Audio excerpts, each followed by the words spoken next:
कृत्यं द्वैपायनो व्याहकातर आजुहावा पुत्रा इति तन्मयतया तरवोऽपि नेदुः तं सर्वभूतहृदयं मुनिमानतोऽस्मि यस्यानुभावमखिलश्रुतिसारमेकम् अध्यात्मदीपमतितितीर्षतां तमोन्धं संसारिणां करुणयापि पुराणगुह्यं तं व्याससूनुमुपयामि गुरुं मुनीनां नारायणं नमस्कृत्य नरं चैव नरोत्तमं देवीं सरस्वतीं व्यासं ततो ग्रन्थमुदीरये। मातर्मे मातरिष्वन्न पितरतुलगुरो भ्रातरिष्टाप्तबन्धो स्वामिन् सर्वान्तरात्मन्न जर इतर्जन्ममृत्यामयानां गोविन्दे देहि भक्तिं भवति च भगवन्नूर्जितां निर्निमित्तां निर्व्याजां निश्चलां सद्गुणगणबृहतीं चाश्वतीं आशुदेवा।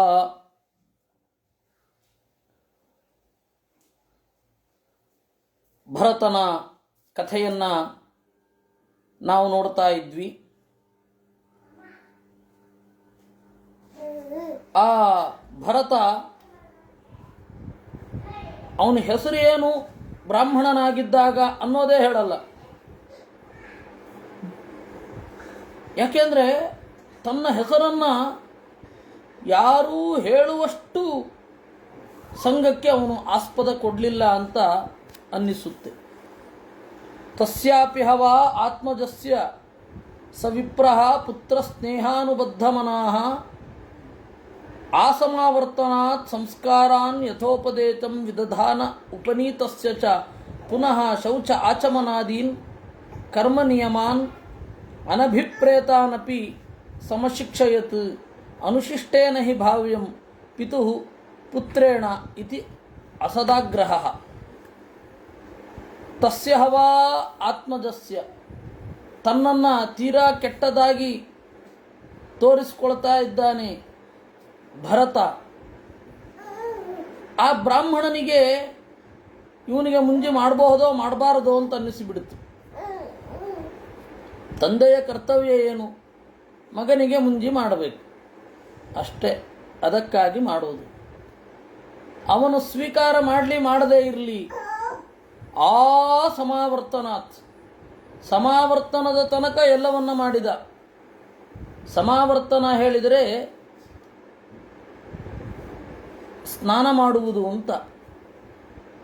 ಸಮಾವರ್ತನ ಅಂತ ಹೇಳಿದ್ರೆ ಹೇರ್ ಟ್ರಿಮ್ಮಿಂಗ್ ನಿಜವಾದ ಅರ್ಥ. ತಲೆಗೂದಲನ್ನು ಚಂದ ಕತ್ತರಿಸಿಕೊಳ್ಳುವುದು, ಹೆಣ್ಣು ಮಕ್ಕಳಿಗೆ ಇಷ್ಟ ಆಗುವ ಹಾಗೆ. ಮೊದಲು ಹಾಗೆ ಕತ್ತರಿಸಿಕೊಳ್ಳಿಕ್ಕೆಲ್ಲ ಇಲ್ಲ, ಕಾರಣ ಹೆಣ್ಣು ಮಕ್ಕಳು ಆಕೃಷ್ಟರಾಗ್ತಾರೆ ಅಂತ. ಹಲ್ಲುಜ್ಜಿಕೊಳ್ಳಿಕ್ಕೆ ಇಲ್ಲ. ಹಲ್ಲುಜ್ಜಿಕೊಳ್ಳೋದು ಅಂದರೆ ಸುವಾಸಿತವಾದ ದಂತಚೂರ್ಣವನ್ನು ಬಳಸಲಿಕ್ಕೆ ಇಲ್ಲ. ಯಾಕೆಂದರೆ ಹೆಣ್ಣು ಮಕ್ಕಳಿಗೆ ಟೆಂಪ್ಟ್ ಆಗ್ತದೆ. ಅವನು ಕೆಟ್ಟದಾಗಿರಬೇಕು, ಆವಾಗ ಹೆಣ್ಣು ಮಕ್ಕಳು ದೂರ ಸರಿತಾರೆ, ಇವನ ಅಧ್ಯಯನ ಸಾಗತ್ತೆ. ಮತ್ತು ಇವನಿಗೂ ಕೂಡ ಅವರಿಗೆ ಲೈನ್ ಹೊಡಿಲಿಕ್ಕೆ ಈಗಿನ ಭಾಷೆಯಲ್ಲಿ ಹೇಳೋದಾದರೆ ಸಂಕೋಚ ಆಗತ್ತೆ. ನಾನು ಇಷ್ಟು ಕೆಟ್ಟದಾಗಿದ್ದೀನಿ, ಅವಳು ನನ್ನನ್ನು ಏನು ಅಂದ್ಕೋತಾಳೋ ಏನೋ ಅಂತ ಅಂದುಕೊಂಡು ಬಿಡ್ತಾನೆ. ಈ ಎಲ್ಲ ಹಿನ್ನೆಲೆಯಲ್ಲಿ ಸಮಾವರ್ತನ ಮದುವೆಗೆ ತಯಾರಾಗೋದು, ಅಣಿಯಾಗೋದು. ಈ ಸಮಾವರ್ತನದಲ್ಲಿ ಇನ್ನೊಂದು ಉದ್ದೇಶವೂ ಇದೆ. ಸಮಾವರ್ತನ ಅನ್ನೋದು ಸುಮಾರು ವರ್ಷಗಳ ಕಾಲ ಒಬ್ಬ ವಿದ್ಯಾಭ್ಯಾಸ ಮಾಡುವಾಗ ಅದು ಮುಂದೆ ಬರುತ್ತೆ. ಎಷ್ಟೋ ವರ್ಷಗಳ ಕಾಲ ಮೃತಕಗಳ ಸೂತಕಗಳ ಗೊಡವೆಯೇ ಇಲ್ಲದೆ ಇರ್ತಾನೆ. ಅವನು ಮನೆಗೆ ಬರ್ತಾನೆ ಇರಲ್ಲ. ಒಂದು ದಿವಸ ಮನೆಗೆ ಬಂದಾಗ ಎಲ್ಲವನ್ನೂ ಅವನು ಆಚರಿಸಬೇಕಾಗತ್ತೆ ಒಟ್ಟಿಗೆ. ಅದು 3 ದಿವಸ ಸಾಂಕೇತಿಕವಾದ ಸೂತಕ ಮೃತಕಗಳ ಆಶೌಚದ ಪ್ರತಿನಿಧಿ. ಸಮಾವರ್ತನದ ಸಂದರ್ಭದಲ್ಲಿ 3 ದಿವಸ ಅವನು ಹೊರಗಡೆ ಕೂಡಬೇಕು. ಈಗ ಏನಾಗಿದೆ ಅಂದರೆ ಮದುವೆಗಿಂತ ಹಿಂದಿನ ದಿವಸ ಮಾಡಿಸ್ತಾರೆ. ಅಲ್ಲ, ಮಾಡಿಸ್ಬಾರ್ದು ಅಂತಲ್ಲ, ಅದರ ಸ್ಪಿರಿಟ್ ಇದು. 3 ದಿವಸ ಮೈಲಿಗೆ ಕೂತಿರ್ಬೇಕು ಅವನು. ಯಾಕೆಂದರೆ ಬಂಧುಗಳಲ್ಲಿ ಎಷ್ಟೋ ಜನ ಹೋಗಿರ್ತಾರೆ, ಗೊತ್ತೇ ಆಗ್ತಾ ಇರಲಿಲ್ಲ. ಅವಾಗೆಲ್ಲ ಗುರುಕುಲಕ್ಕೆ ಹೋದರೆ ತಂದೆ ತಾಯಿಗಳನ್ನು ಬಿಟ್ಟು ಉಳಿದವರು ಯಾರು ಹೋದರೂ ಅವನು ಗೊತ್ತಿರ್ತಿರ್ಲಿಲ್ಲ. ಗುರುಕುಲದಿಂದ ಬಂದವನು ಒಟ್ಟಿಗೆ ಸ್ನಾನ ಮಾಡಲಿಕ್ಕೆ, ಅಂದರೆ ಈ ತರಹ ಸ್ನಾನ, ಸ್ನಾತಕ ಅಂತ ಹೇಳ್ತಾರೆ. ಎಲ್ಲ ಚೆನ್ನಾಗಿ ಸುಗಂಧ ದ್ರವ್ಯಗಳನ್ನು ಅವತ್ತು ಹಚ್ಚಿಕೊಂಡು ಸ್ನಾನ ಮಾಡಲಿಕ್ಕೆ, ಅವನು ಅವತ್ತು ಮಾಲೆಯನ್ನೆಲ್ಲ ಹಾಕಿಕೊಳ್ಳಲಿಕ್ಕೆ. ಈ ತರಹದ ಒಂದು ಪದ್ಧತಿ ಹಿಂದೆ ಇತ್ತು, ಈಗ ಇಲ್ಲ. ಈಗ ವಿದ್ಯಾಪೀಠಗಳು ಕೂಡ ವರ್ಷಕ್ಕೊಮ್ಮೆ ರಜೆ ಕೊಟ್ಟು ಪರೀಕ್ಷೆಗಳೆಲ್ಲ ಯಥಾಪ್ರಕಾರವಾಗಿ ಇದ್ದು, ಮಿಡ್ ಟರ್ಮ್ ಎಕ್ಸಾಮು, ಆಮೇಲೆ ಸಮ್ಮರ್ ಎಕ್ಸಾಮು, ಎಲ್ಲ ತರಹದ ಎಕ್ಸಾಮ್ಗಳು ಇದ್ದು, ಕೈಗೆ ಫೋನ್ ಬೇರೆ ಬಂದು ಈಗ ಎಲ್ಲರ ವಿಚಾರ ಎಲ್ಲರೂ ತಿಳಿಯುವಂತಾಗಿದೆ. ಅದರಿಂದಾಗಿ ಈಗ ಏನಾದರೂ ಗೊತ್ತಾಗಬೇಕು ಅಂತಂದರೆ ಸ್ನಾನ ಮಾಡಬೇಕು, ಗೊತ್ತಾಯಿತು ಅಂದರೆ ಗೊತ್ತಾಗತ್ತೆ, ಆಚರಣೆ ಮಾಡಲೇಬೇಕು. ಈಗ ಈ ಎಲ್ಲ ಹಿನ್ನೆಲೆಯಲ್ಲಿ ಸಮಾವರ್ತನದ ತನಕ ಅವನು ಎಲ್ಲ ಕ್ರಿಯೆಗಳನ್ನು ಮಾಡದ. ಅದರಲ್ಲಿ ಉಪನಿಷತ್ ವ್ರತ ಬರುತ್ತೆ, ಐತರೇಯ ಉಪನಿಷತ್ತನ್ನು ಅಧ್ಯಯನ ಮಾಡಬೇಕು. ಅಲ್ಲಿಯ ತನಕ ಎಲ್ಲವನ್ನೂ ಹೇಳಿ ಆಯಿತು. ಆದರೆ ಯಾಕೆ ಮಾಡಿದ್ದು? ಪುತ್ರಸ್ನೇಹಾನುಬದ್ಧಮನಾಹ, ಮಗನ ಮೇಲಿನ ಪ್ರೀತಿಯಿಂದ ಆ ಬ್ರಾಹ್ಮಣ ಮಾಡಿದ. ಯಥೋಪದೇಶಂ ವಿದಧಾನಃ ಉಪನೀತಸ್ಯ ಚ ಪುನಃ ಶೌಚಾಚಮನಾದೀನ್ ಕರ್ಮ ನಿಯಮಾನ್ ಅನಭಿಪ್ರೇತಾನಪಿ ಸಮಶಿಕ್ಷಯತ್. ಅವನಿಗೇನು ಬೇಕಿರಲಿಲ್ಲ, ಆಚಮನ ಬೇಕಿರಲಿಲ್ಲ. ವ್ಯರ್ಥವಾದ ಕೆಲಸವನ್ನು ಮಾಡಬೇಡ. ಮುಂಜೆ ಆದಮೇಲೆ ಒಟುವಿಗೆ ಮರಕ್ಕೆ ಕಲ್ಲು ಹೊಡಿಬೇಡ, ನೀರಿಗೆ ಕಲ್ಲು ಹೊಡಿಬೇಡ, ನೀರಲ್ಲಿ ಕಾಲು ಆಡಿಸ್ಕೊಂಡು ಕೂಡಬೇಡ. ಅದೊಂದು ವ್ಯರ್ಥವಾದ ಕೆಲಸ. ಇವೆಲ್ಲ ವ್ಯರ್ಥವಾದ ಕೆಲಸ. ಸಮುದ್ರ ಹತ್ತಿರ ಇದ್ದಾಗ ನರಿ ಥರ ಊಳಿಡಬೇಡ. ಈಗ ಅದೇನು ಸಂತೋಷವನ್ನು ಅಭಿವ್ಯಕ್ತಪಡಿಸ್ಲಿಕ್ಕೆ ಊಳಿಡಲೇಬೇಕು ಅಂತ ಅನ್ಕೊಂಡ್ಬಿಟ್ಟಿದ್ದಾರೆ.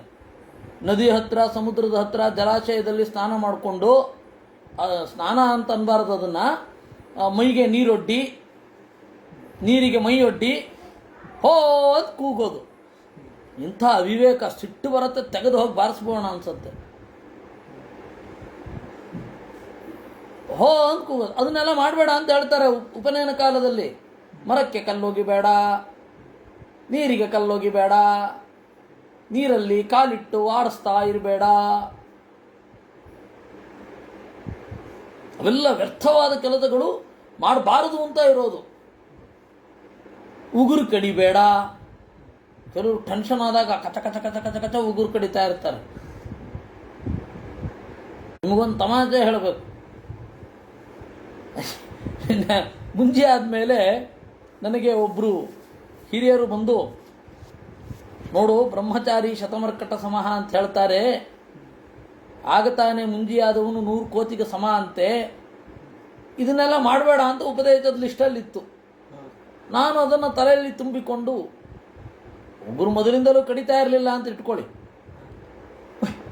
ಹೋಗಿದ್ದೆ. ಮೊದಲು ನಾನು ಮ್ಯಾಚ್ ನೋಡಲಿಕ್ಕೆ ಶುರು ಮಾಡಿದೆ, ಕ್ರಿಕೆಟ್ ಮ್ಯಾಚ್. ಅದರಲ್ಲಿ ಆಗತಾನೆ ಬಹಳ ಪುಟ್ಟ ಹುಡುಗ ಅಂತ ಹೇಳಿ ಬಂದವ ಆ ಸಚಿನ್ ತೆಂಡೂಲ್ಕರ. ಆ ಉಗುರು ಕಡಿಯೋದೇ. ಅವರಪ್ಪ ಹೇಳಲಿಲ್ಲ ಅಂತ ಕಾಣುತ್ತೆ ಮುಂಜೆ ಆಗುವಾಗ ಅಂತ ಅಂದ್ಕೊಳ್ತಾ ಇದ್ದೆ ನಾನು. ನನ್ನ ತಲೆನಲ್ಲೇ ಹಾಗೆ ಯಾರ್ಯಾರು ಯಾವ್ಯಾವ ಸಂಸ್ಕಾರದಿಂದ ಬಂದಿರ್ತಾರೋ ಆ ಸಂಸ್ಕಾರ ಅಲ್ಲಿ ಹೆಂಗೆ ಕೆಲಸ ಮಾಡುತ್ತೆ ಅನ್ನೋದಕ್ಕೆ ಸುಮ್ಮನೆ ಹೇಳಿದ್ದು. ಹೀಗಾಗಿ ಅದನ್ನೆಲ್ಲ ಹೇಳಿದ. ವಸ್ತುತಃ ವ್ಯರ್ಥವಾದ ಕೆಲಸ ಮಾಡಬಾರದು ಅಂತ ಹೇಳೋದು. ಅನಭಿಪ್ರೇತಾನಪಿ ಕರ್ಮ ನಿಯಮಾನ್. ಅವನಿಗೆ ಅದೇ ಅಭಿಪ್ರೇತ ಅಲ್ಲ, ವ್ಯರ್ಥವಾಗಿ ಕೆಲಸ ಮಾಡಬೇಡ ಅಂತ ಹೇಳೋದೇ ಅಭಿಪ್ರೇತ ಅಲ್ಲ. ಯಾಕೆ ನಾನು ವ್ಯರ್ಥವಾದ ಕೆಲಸವನ್ನೇ ಮಾಡ್ತಾ ಇರಲಿಲ್ಲ. ಈ ಬಾಹ್ಯವಾದ ಸಂಧ್ಯಾವಂದನಾದಿಗಳನ್ನು ಅವನು ಬಿಟ್ಟುಬಿಟ್ಟಿದ್ದ. ಕಾರಣ ಏನು ಅಂತಂದರೆ ಅದು ಅವನಿಗೆ ಅನಭಿಪ್ರೇತ. ಇದು ಇಲ್ಲಿ ಅನಭಿಪ್ರೇತಾನಪಿ ಕರ್ಮ ನಿಯಮಾನ್ ಅಂತ ಹೇಳಿದರೆ ಅವನ ಉದ್ಧಾರಕ್ಕೆ ಅವಶ್ಯಕವಲ್ಲದ, ಆದರೆ ಬೇರೆಯವರಿಗೆ ಶಾಸ್ತ್ರದಲ್ಲಿ ಉಪದೇಶಿಸಲ್ಪಟ್ಟ ಕರ್ಮ ನಿಯಮಗಳನ್ನು ಹೇಳಿದ ಅಂತ ಅರ್ಥ. ಅದಕ್ಕೆ ಇಷ್ಟು ಹೇಳಬೇಕಾಯಿತು. ಮುಂಜಿಯಾಗುವಾಗ, ಅಧ್ಯಯನ ಮಾಡುವಾಗ, ಮದುವೆ ಆಗುವ ತನಕದ ಯಾವ ಯಾವ ಕ್ರಿಯೆಗಳು ಯೋಗ್ಯ ಅಂತ ಇದೆಯೋ ಇವನಿಗದು ಯೋಗ್ಯವಾಗಿಯೇ ಇರಲಿಲ್ಲ. ಅನಭಿಪ್ರೇತ ಅದನ್ನು ಸಮಶಿಕ್ಷಯತ್.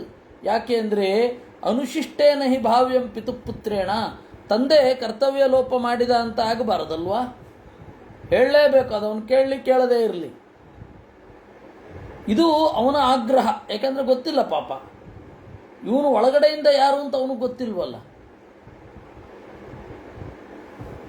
ಸಚಾಪಿ ತದುಹ ಪಿತೃಸನ್ನಿಧಾವೇವ ಸದ್ರೀಚೀನಮೇವ ಕರೋತಿ ಛಂದಾಂತೆ ಅಧ್ಯಾಪಯಿಷ್ಯನ್ ಸಹ ವ್ಯಾಹೃತಿಭಿಃ ಸಪ್ರಣವ ಶಿರಸ್ತ್ರಿಪದೀಂ ಸಾವಿತ್ರೀಂ ಗ್ರೈಷ್ಮ ವಾಸಂತಿಕಾನ್ ಮಾಸಾನ್ ಅಧೀಯಾನಮಪಿ ಅಸಮವೇತ ರೂಪಂ ಗ್ರಾಹಯಾಮಾತ.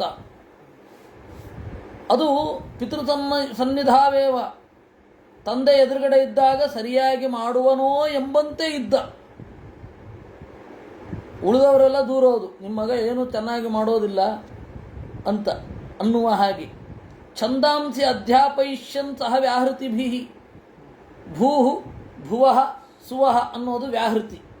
ಭುರ್ಭುವ ಸ್ವಃ 4 ವ್ಯಾಹೃತಿಗಳು. ಈ 4 ವ್ಯಾಹೃತಿಯಿಂದ ಒಡಗೂಡಿದ, ಓಂಕಾರದಿಂದ ಕೂಡಿದ ತ್ರಿಪದೀಂ ಸಾವಿತ್ರೀಂ ಗಾಯತ್ರಿ ಮಂತ್ರವನ್ನು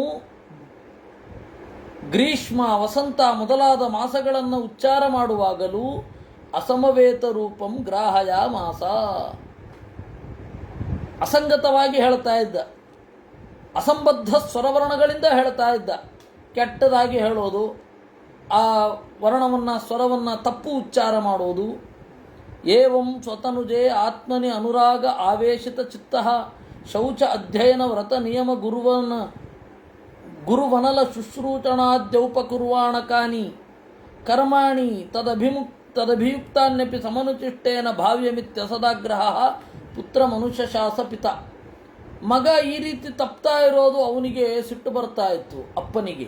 ಉಳಿದವರೆಲ್ಲ ನೆಟ್ಟಿಗೆ ಮಾಡ್ತಾ ಇದ್ದಾರೆ, ಇವನು ತಪ್ಪು ಮಾಡ್ತಾ ಇದ್ದಾನೆ. ಪ್ರೀತಿಯಿಂದ ಇವನಿಗೆ ಹೇಳಲೇಬೇಕು ಅಂತನ್ನುವ ಅಭಿಪ್ರಾಯದಿಂದ ಅನುರಾಗ ಆವೇಶಿತ ಚಿತ್ತೇನ, ಆ ಪ್ರೀತಿ ಇರೋದ್ರಿಂದಾಗಿ ಶಿಕ್ಷೆ ಕೊಡ್ತಾರಲ್ವಾ. ಪ್ರೀತಿಯೇ ಇಲ್ಲದೆ ಹೋದರೆ ಶಿಕ್ಷೆ ಯಾಕೆ ಕೊಡ್ತಾರೆ? ಇವತ್ತಿನ ಮಕ್ಕಳಿಗೆ ಅದು ಅರ್ಥ ಆಗೋಲ್ಲ. ಯಾಕೆಂದರೆ ನಾವು IQ ಬೆಳೆಸೋದ್ರಲ್ಲಿ ಇದ್ದೇವೆ ವಿನಃ EQ ಬೆಳೆಸೋದ್ರಲ್ಲಿ ಇಲ್ಲ. ಇಮೋಷನ್ ಕೋಶಂಟ್ ಏನಿದೆ, ಇಮೋಷನಲ್ ಕೋಶಂಟ್ ಅದಿಲ್ಲ. ಇಂಟೆಲೆಕ್ಚುವಲ್ ಕೋಶಂಟ್ ಬೆಳೆಸೋದ್ರಲ್ಲೇ ನಮ್ದು ಆಯಿತು. IQ ಬೆಳೆಸಲಿಕ್ಕೆ ಹೊರಟಿದ್ದೀವಿ, EQ ಇಲ್ಲ. ಅದರಿಂದಾಗಿ ಅವರಿಗೆ ನಮ್ಮಪ್ಪ ಪ್ರೀತಿಯಿಂದ ಇದನ್ನು ಹೇಳ್ತಾ ಇರೋದು ಅಂತ ಅರ್ಥವೇ ಆಗಲ್ಲ ಅವರಿಗೆ. ಅವು ಆ ಪ್ರೀತಿಯನ್ನು ಒಳಗಡೆ ಇಟ್ಟುಕೊಂಡು ಭರತನ ಅಪ್ಪ ಶೌಚವನ್ನು, ಅಧ್ಯಯನವನ್ನು, ವ್ರತ ನಿಯಮಗಳನ್ನು, ಗುರುವನಲ ಶುಶ್ರೂಷಣ, ಗುರುಗಳ ಸೇವೆ, ಅಗ್ನಿಯ ಸೇವೆ ಇವುಗಳನ್ನು ಮಾಡಬೇಕು ಅಂತ ಹೇಳಿ ಸಮನುಶಿಷ್ಟೇನ ಭಾವ್ಯಮಿತ್ಯ ಸದದ ಆಗ್ರಹ, ಮಾಡಲೇಬೇಕು ಇವನು ಅಂತ ಹೇಳಿ ಅನುಶಾಸಪಿತ. ಅಪ್ಪ ಗಟ್ಟಿಯಾಗಿ ಹಠ ತೊಟ್ಟಿದ್ದಾನೆ. ಸ್ವಯಂ ತಾವತ್ ಅನಧಿಗತ ಮನೋರಥ ಕಾಲೇನ ಅಪ್ರಮತ್ತೇನ ಸ್ವಯಂ ಗೃಹೇ ಪ್ರಮತ್ತ ಉಪಸಂಹೃತ. ಆದರೆ ಇವನು ಅದನ್ನು ಕೇಳ್ತಾನೆ ಇಲ್ಲ ಪಾಪ. ಅನಧಿಗತ ಮನೋರಥ. ಅಪ್ಪ ಭರತ ನನ್ನ ಈ ಮಗ ಚೆನ್ನಾಗಿ ಬೆಳಿಬೇಕು, ಲೋಕದಲ್ಲಿ ಪ್ರತಿಷ್ಠಿತನಾಗಬೇಕು, ತನ್ನ ಧರ್ಮ ಮೊದಲಾದವುಗಳಲ್ಲಿ ಮುನ್ನಡೆಯಬೇಕು ಅಂತ ಅಪ್ಪ ಬಯಸಿದ್ದೇ ಬಂತು. ಆದರೆ ಅದಾಗಲಿಲ್ಲ. ಮಗನ ಒಳಿತನ್ನು ನೋಡುವ ಮುನ್ನವೇ ಅಪ್ಪ ಕಣ್ಮುಚ್ಚಿದ. ಏನು ಮಾಡೋಣ? ಅಥ ಯವೀಯಸಿ ದ್ವಿಜಸತಿ ಸ್ವಗರ್ಭಜಾತ ಮಿಥುನಂ ಸ್ವಪತ್ನ್ಯಾಂ ಉಪನ್ಯಸ್ಯ ಸ್ವಯಂ ಅನುಸಂಸ್ಥಯ ಪತಿಲೋಕಮಗಾತ್. ಆ ಎರಡನೆಯ ಹೆಂಡತಿ ಗಂಡನ ಜೊತೆಗೆ ಸಹಗಮನ ಮಾಡಿಬಿಟ್ಲು. ಭರತನ ತಾಯಿ, ಅವನ ಹೆಸರು ಅವಾಗ ಭರತ ಅಂತಲ್ಲ, ನಾವೀಗ ಗುರುತಿಸ್ತಾ ಇರೋದು ಅವನು ಜಡ ಭರತ ಅಂತ. ಪಿತರ್ಯುಪರತೆ ಭ್ರಾತರ ಏನಂ ಅತತ್ ಪ್ರಭಾವವಿದಃ ತ್ರಯ್ಯಾಂ ವಿದ್ಯಾಯಾಮೇವ ಪರ್ಯವಸಿತ ಮತಯಃ ನ ಪರವಿದ್ಯಾಯಾಂ ಜಡಮತಿರಿತಿ ಭ್ರಾತರಂ ಅನುಚಾತನ ನಿರ್ಬಂಧಾನ್ ನಿವೃತ್ಸಂತ. ತಂದೆ ಹೋದ ಮೇಲೆ ಅಣ್ಣಂದಿರೆಲ್ಲ ನೋಡಿದ್ರು. ಅವರಿಗೆ ತ್ರಯ್ಯಾಂ ವಿದ್ಯಾಯಾಮೇವ ಪರ್ಯವಸಿತ ಮತಯಃ, ತ್ರೈವಿದ್ಯರು. ತ್ರೈವಿದ್ಯರು ಅಂದರೆ ಹೋಮ ಮೊದಲಾದವುಗಳನ್ನು ಮಾಡಬೇಕು, ಲೌಕಿಕವಾದ ಅಭೀಷ್ಟಗಳನ್ನು ಸಿದ್ಧಿಸ್ಕೊಳ್ಬೇಕು, ಅಷ್ಟೇ, ಎರಡು ಬಿಟ್ಟು ಇನ್ನೇನಿದೆ ಅಂತ. ಅವರಿಗೆ ಬ್ರಹ್ಮವಿದ್ಯೆ ಅಂತ ಒಂದಿದೆ. ಇದೇ ವೇದಾದಿಗಳಿಂದ ನಾವು ಎತ್ತರಕ್ಕೆ ಏರಬೇಕು, ಮಾನಸಿಕವಾದ ಎತ್ತರ, ಆ ಸ್ಪರ್ಶವೇ ಇರಲಿಲ್ಲ. ಅದರಿಂದಾಗಿ ಇವನ ಅರ್ಥ ಆಗಲಿಲ್ಲ. ಅವರಿಗೆ ಏನು ಅಂದರೆ ಲೌಕಿಕವಾದ ಎತ್ತರ ಅಷ್ಟೇ. ನಾವು ಇವಾಗ ಬಹಳ ಜನ ಹಾಗೆ ವೇದಾಂತ ಓದಿದವರು ಕೂಡ ಜನ ಇಲ್ಲಿ ಇರುವ ಬಹುಜನ ಏನು ನಮ್ಮನ್ನು ಹೆಂಗೆ ಗುರುತಿಸ್ತಾರೆ, ಏನು ಮಾಡಿದ್ರೆ ಒಪ್ತಾರೆ ಅಂತ ಮುಂದುವರಿತಾರೆ. ಬಹುಮತಕ್ಕೆ ವಾಲಿ ಬಿಡ್ತಾರೆ ಅವರು. ನಾವು ಇಷ್ಟು ಓದಿದ್ರೆ ಸಾಕು, ನಮ್ಮನ್ನು ವಿದ್ವಾಂತರು ಅಂತ ಒಪ್ತಾರೆ ಅಂದರೆ ಯಾವುದ್ಯಾವುದೋ ಎಲ್ಲ ಯಾಕೆ ಓದಬೇಕು? ನನ್ನ ಆತ್ಮೀಯ ಸ್ನೇಹಿತ ಒಬ್ಬ, ಬಹಳ ಸಹೃದಯ ಅವನು, ಅಥರ್ವ ವೇದ ಭಾಷ್ಯ ಎಲ್ಲ ಓದ್ತಾ ಇದ್ದಾಗ ನನ್ನ ಹತ್ರ ಬಂದು ಕೇಳೋನು, ಎಲ್ಲ ಸರಿ, ಅಥರ್ವ ವೇದ ಎಲ್ಲ ಯಾಕೆ ಓದ್ತೀಯ? ಸ್ವಾಮಿಗಳು ವೇದ ಓದಿದವರನ್ನು ಗುರುತಿಸೋದಿಲ್ಲ, ಜನಕ್ಕೆ ಬೇಕಾಗಿಲ್ಲ, ಇದೆಲ್ಲ ಯಾಕೆ ಬೇಕು? ನಮ್ಮ ವ್ಯವಸ್ಥೆ ಅದು. ಈ ವ್ಯವಸ್ಥೆಯಲ್ಲಿ ಇಷ್ಟಿದ್ಬಿಟ್ರೆ ಸಾಕು, ಇಷ್ಟು ಓದಿದ್ರೆ ಸಾಕು, ಪಂಡಿತ ಅಂತ ಗುರುತಿಸ್ಬಿಡ್ತಾರೆ. ಅದರ ಮೂಲ ತೂಲಗಳನ್ನು ಓದಬೇಕು ಅನ್ನೋದು ಇರೋಲ್ಲ. ಅಕಾಡೆಮಿಕ್ ಕ್ವಾಲಿಫಿಕೇಷನ್ ಅಕಾಡೆಮಿಕ್ಕಾಗಿ ಇದ್ದರೆ ಹೇಗೆ ಅಂತ ನೋಡ್ತಾರೆ. ಅವ್ರ ಅಣ್ಣಂದರು ಅಂಥವರೇ. ಜಡಭರತನ ಅಣ್ಣಂದರು ಅದನ್ನೇ ಹೇಳ್ತಾರೆ, ಅವ್ರನ್ನ ತ್ರೈವಿದ್ಯರು ಅಂತ ಕರೀತಾರೆ. ತ್ರೈವಿದ್ಯ ಮಾಂ ಸೋಮಪ ಪೂತ ಪಾಪ, ಗೀತೆಯಲ್ಲಿ ಬರುವ ತ್ರೈವಿದ್ಯರು. ಅವ್ರ ವಿದ್ಯೆ ಇರೋದು ಯಾಕ್ರಿ? ವೇದ ಇರೋದೇ ಪೌರೋಹಿತ್ಯ ಮಾಡಲಿಕ್ಕೆ ಅಂತ ಅಂದುಕೊಂಡವರು ಕಡಿಮೆ ಏನಿಲ್ಲ, ಬೇಕಾಷ್ಟು ಜನ ಇದ್ದಾರೆ. ವೇದ ವೈಕೃಪುಣ, ವೇದ ಇರೋದು ಯಾಕ್ರಿ? ಪೌರೋಹಿತ್ಯಂಕು ಬಿಡುತ್ತ ಪೌರೋಹಿತ್ಯಕ್ಕೆ ಬಿಟ್ಟು ಇನ್ಯಾವುದು ಇರೋದು ಅಂತ. ಅವರೆಲ್ಲ ವೇದ ಮೂರ್ತಿಗಳು, ವೇದ ಘಾಂತ ಅಧ್ಯಯನ ಎಲ್ಲ ಬಾಯಲ್ಲಿ ಬರುತ್ತೆ ಅವ್ರಿಗೆ. ವೇದಂಕ ಅರ್ಥವ ಜಾಲ ಇದ್ದಿ ಅಂತಾರ, ವೇದಕ್ಕೆ ಅರ್ಥ ಬೇರೆನ? ಅಯ್ಯೋ ಎಂಥದಿಲ್ಲ ಮಾರಾಯ, ಹೇಳಬೇಕು, ಆಹುತಿ ಕೊಡಬೇಕು, ಅಭೀಷ್ಟ ಸಿದ್ಧಿ ಆಗತ್ತಷ್ಟೇ. ವೇದಕ್ಕೆಲ್ಲ ಅರ್ಥ ಎಂತದ ಅಂತಾರವರು. ನಿಮಗೆ ವೇದ ಬ್ರಹ್ಮರು ಅಂತ ಬೋರ್ಡ್ ಹಾಕೊಂಡಿರೋದಲ್ಲ, ಅದೇ ಹಣೆ ಬರ ಹೆಚ್ಚು. ಕೆಲವರು ವೇದವನ್ನು ಅಧ್ಯಯನ ಮಾಡಿ ಅದರ ಅರ್ಥವನ್ನು ತಿಳ್ಕೊಳ್ಬೇಕು ಅಂತ ಹೇಳಿ ಇದ್ದಾರೆ. ಇರೋದು ಹೀಗಿರುತ್ತೆ. ಅದರಿಂದಾಗಿ ಅಂಥವ್ರನ್ನ ತ್ರೈವಿದ್ಯರು. ಈ ಜಡಭರತನ ಅಣ್ಣಂದರು ಅಂಥವ್ರೆ, ಎಲ್ಲ ತ್ರೈವಿದ್ಯರು. ಅವರೇನು ಮಾಡಿದ್ರು? ಅದಕ್ಕೆ ಹೇಳಿದ್ರು, ತ್ರಯ್ಯಾಂ ವಿದ್ಯಾಯಾಮೇವ ಪರ್ಯವಸಿತ ಮತಯಃ ನ ಪರವಿದ್ಯಾಯಾಮ್. ನೋಡಿ, ಪರವಿದ್ಯೆ ಅಂದರೆ ಬ್ರಹ್ಮನನ್ನು ತಿಳಿದುಕೊಳ್ಳುವ ವಿದ್ಯೆ. ವೇದವನ್ನು ಹಾಗೇ ಓದಿದ್ರೆ ಅದು ಅಪರವಿದ್ಯೆ, ಬ್ರಹ್ಮನನ್ನು ತಿಳಿದುಕೊಳ್ಳುವುದಾಗಿ ಓದಿದ್ರೆ ಅದು ಪರವಿದ್ಯೆ. ಜಡಮತಿ ರೀತಿ ಭ್ರಾತರಂ ಅನುಶಾಸನ ನಿರ್ಬಂಧಾನ್ ನಿವೃತ್ಸಂತ. ಅಯ್ಯೋ ಇವನು ದಡ್ಡ, ಇವನಿಗೇನು ಮಾಡಿದ್ರು ಪ್ರಯೋಜನ ಇಲ್ಲ ಅಂತ ನಿವೃತ್ಸಂತ. ಹಿಂದೆ ಸರಿದು ಬಿಟ್ರು, ಅಯ್ಯೋ ಇವನಿಗೇನು ಮಾಡಿದ್ರು ವೇಟ್, ನೀನು ಸಂಧ್ಯಾ ವಂದನೆ ಮಾಡಲ್ವಾ, ಬೇಡಪ್ಪ ಬಿಟ್ಬಿಡು, ಹೇಗೂ ದಡ್ಡ, ಇನ್ನೇನು ಮಾಡುತ್ತೋದು ಅಂತ ಬಿಟ್ಬಿಡು. ವೇದ ಓದಲ್ವಾ, ಪಾಠ ಮಾಡಬೇಕಾ, ಪಾಠ ಯಾಕೆ ಮಾಡಬೇಕು, ನಿನಗೆ ಹೇಗೂ ಗೊತ್ತಾಗಲ್ಲ, ಆ ಲೆವೆಲ್ಗೆ ಇವರೇ ಬಂದ್ಬಿಟ್ರು. ಅವನನ್ನು ಬಿಟ್ಟುಬಿಟ್ರು. ಅವ್ನಿಗೆ ಅದೇ ಬೇಕಿತ್ತು, ಅದು ಬೇರೆ. ಅವ್ರಿಗಷ್ಟೇ ಅಧ್ಯಯನ ಅಂದ್ರೇನು, ಈ ಗ್ರಂಥದ ಆಳ ಅಂದ್ರೇನು, ಅದ್ಯಾವುದು ಐಡಿಯಾ ಇಲ್ಲ ಅವರಿಗೆ. ತ್ರಯ್ಯಾಂ ವಿದ್ಯಾಯಾಮೇವ ಪರಿಣತ ಮತಯ. ಇವತ್ತು ದೊಡ್ಡ ತರ್ಕವಾಚಸ್ಪತಿ, ಅವ್ರ ತಂದೆ ಒಬ್ಬರು ಇದ್ದರು. ಅವರು ದೊಡ್ಡ ತರ್ಕವಾಚಸ್ಪತಿ. ಯಾವುದೇ ವಾಕ್ಯಾರ್ಥ ಸಭೆಯಲ್ಲಿದ್ದರೆ ಅವರು ಇರಲೇಬೇಕು. ಅಂತಹ ದೊಡ್ಡ ವಿದ್ವಾಂಸರು. ಅವರ ತಂದೆ ನಮ್ಮ ಹತ್ರ ಎಲ್ಲ ಕೇಳೋದು, ನನ್ನ ಮಗ ಎಷ್ಟು ವರ್ಷದಿಂದ ವಿದ್ಯಾಪೀಠದಲ್ಲಿದ್ದಾನೆ, ಒಂದು ಪವಮಾನ ಹೋಮ ಮಾಡ್ಲಿಕ್ಕೆ ಬರಲ್ಲ ನೋಡಿ. ಸ್ವಾಮಿಗಳು ಅವರಿಗೆ, ಇಲ್ಲ, ಇಡೀ ಭಾರತದಲ್ಲಿ ಅವನ ಕೀರ್ತಿ ಇದೆ, ಮಸ್ತ್ ಅಧ್ಯಯನ ಅಂತನ ಆಯೆಗೆ ಮಸ್ತ್ ಕೀರ್ತಿ ಉಂಡು, ಪವಮಾನ ಹೋಮ ಅಂಪರೆ ಬರ್ಪುಣ, ಪವಮಾನ ಹೋಮ ಮಾಡ್ಲಿಕ್ಕೆ ಬರತ್ತ ಅಷ್ಟ ಉತ್ತರ. ಅದವ್ರದ್ದು ಪ್ಯಾರಾಮೀಟರ್, ಅದು ಬಿಟ್ಟು ಬೇರೆ ಇಲ್ವೇ ಇಲ್ಲ ಅವ್ರಿಗೆ. ಸ್ವಾಮಿಗಳು ಯಾಕೆ ಇಷ್ಟೊಂದು ಹೇಳ್ತಾ ಇದ್ದಾರೆ? ಆಯೆಗೆ ಎಡ್ಡೆ ಪುದರ್ ಬತ್ನ, ಅವ್ರ ಮನೆಗೆ ಹೋಗಿದ್ವಿ ಉಡುಪಿಯಲ್ಲಿ, ಎಡ್ಡೆ ಪುದರ್ ಬತ್ನ ಅಂತ. ಆಯೆಗೆ ಮಸ್ತ್ ಪುದರ್ ಉಂಟು, ದೊಡ್ಡ ಹೆಸರಿದೆ ಅವನಿಗೆ, ಇಡೀ ದೇಶ ವಿದೇಶಗಳಲ್ಲೆಲ್ಲ ತರ್ಕ ಅಂತಂದರೆ ಅವರು ಅಂತ ಹೇಳ್ತಾರೆ. ನೀವು ಪವಮಾನ ಹೋಮ ಮಾಡ್ಲಿಕ್ಕೆ ಬರುತ್ತಾ? ಅವ್ರದ್ದು ಅಷ್ಟೇ, ಪವಮಾನ ಹೋಮ ಮಾಡ್ಲಿಕ್ಕೆ ಬಂದರೆ ಮುಗೀತು. ಇವ್ರು ಇಷ್ಟೆಲ್ಲ ಓದ್ತಾ ಇದ್ದಾರೆ, ಏನೋ ಪಾಠ ಮಾಡ್ತಾನೆ, ಏನೋ ಪವಮಾನ ಹೋಮ ಮಾಡ್ಲಿಕ್ಕೆ ಬರುತ್ತಾ? ಅಷ್ಟೇ ಅವ್ರದ್ದು. ಹೀಗೆ ಇವ್ರ ಅಣ್ಣಂದ್ರು ಅಂಥವ್ರೆ. ಇವ್ರಿಗೊಂದು ಸ್ವಲ್ಪ ಪರವಿದ್ಯೆಯಲ್ಲಿ ಇರಬೇಕು ಅಂತ ಇದ್ದಿದ್ರೆ ಅವ್ರಿಗೆ ಈ ಅವಧೂತ ಅವ್ರಿಗಾಗಿ ತೆರೆದುಕೊಳ್ತಾ ಇದ್ದ. ಅವರನ್ನು ಅರ್ಥವೇ ಮಾಡ್ಕೊಳ್ಳಿಕ್ಕೆ ಹೋಗಲಿಲ್ಲ ಇವರು. ಯಾಕೆಂದರೆ ಇವರ ಓದಿನ ಮಿತಿಯೇ ಅದು. ನೋಡಿ, ಇದೇ ಮುಂದೆ ರಹುಗಣನಿಗೆ ಅವನು ತೆರೆದುಕೊಂಡ. ಯಾಕೆ ಅಂತ ಹೇಳಿದ್ರೆ ಅವನಿಗೆ ಅಧ್ಯಯನ ಮಾಡಬೇಕು ಅನ್ನುವ ತುಡಿತಾ ಇತ್ತು. ಅದಕ್ಕೆ ಅವನ ಅಣ್ಣಂದ್ರಿಗೆ ಯಾಕೆ ತೆರೆದುಕೊಳ್ಳಲಿಲ್ಲ ಅಂದರೆ ಅಧ್ಯಯನ ಅಂತ ಒಂದು ಇದೆ ಅನ್ನೋದೇ ಐಡಿಯಾ ಇರಲಿಲ್ಲ ಅವ್ರಿಗೆ. ಅದು ತ್ರಯ್ಯ ವಿದ್ಯೆ, ಇದೆಷ್ಟು ಓದಿದ್ರೆ ಆಯ್ತು, ಇನ್ನೇನು. ಹಾಗೆ ಸಚ ಪ್ರಾಕೃತೈ ದ್ವಿಪದ ಪಶುಭಿ ಉನ್ಮತ್ತ ಜಡ ಬಧಿರೇತ್ಯಭಿಭಾಚ್ಯಮಾಣ ಯದಾ ತದನುರೂಪಾಣಿ ಪ್ರಭಾಚತೆ ಕರ್ಮಾಣಿ ಚ ಸಕಾರ್ಯಮಾಣ ಪರೇಚ್ಛಯ ಕರೋತಿ.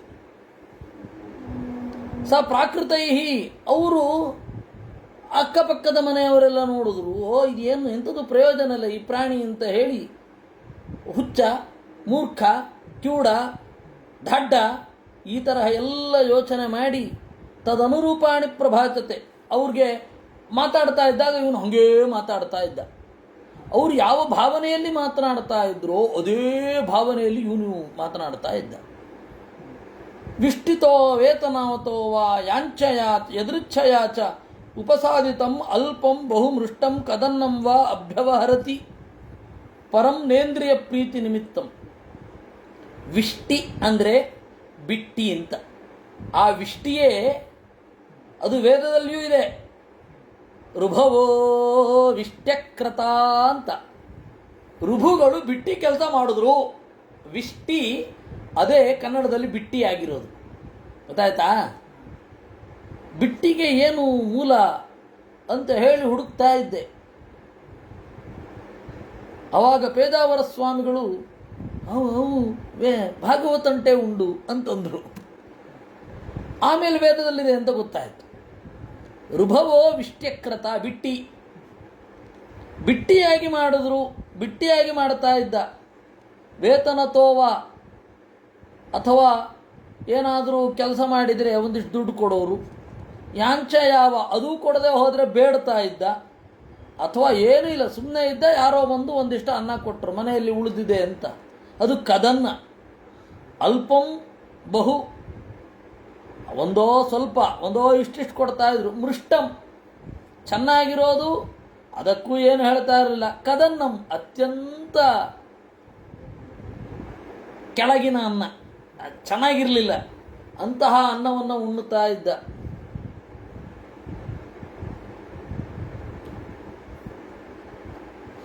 ಪರಂ ನೇಂದ್ರಿಯ ಪ್ರೀತಿ ನಿಮಿತ್ತಂ, ಇಂದ್ರಿಯಕ್ಕೆ ಸಂತೋಷ ಆಗಬೇಕು ಅಂತ ಉಣ್ಣುತ್ತಾ ಇರಲಿಲ್ಲ ಯಾವತ್ತೂ ಕೂಡ, ಉಣ್ಣುತ್ತಾ ಇದ್ದ ಅಷ್ಟೆ.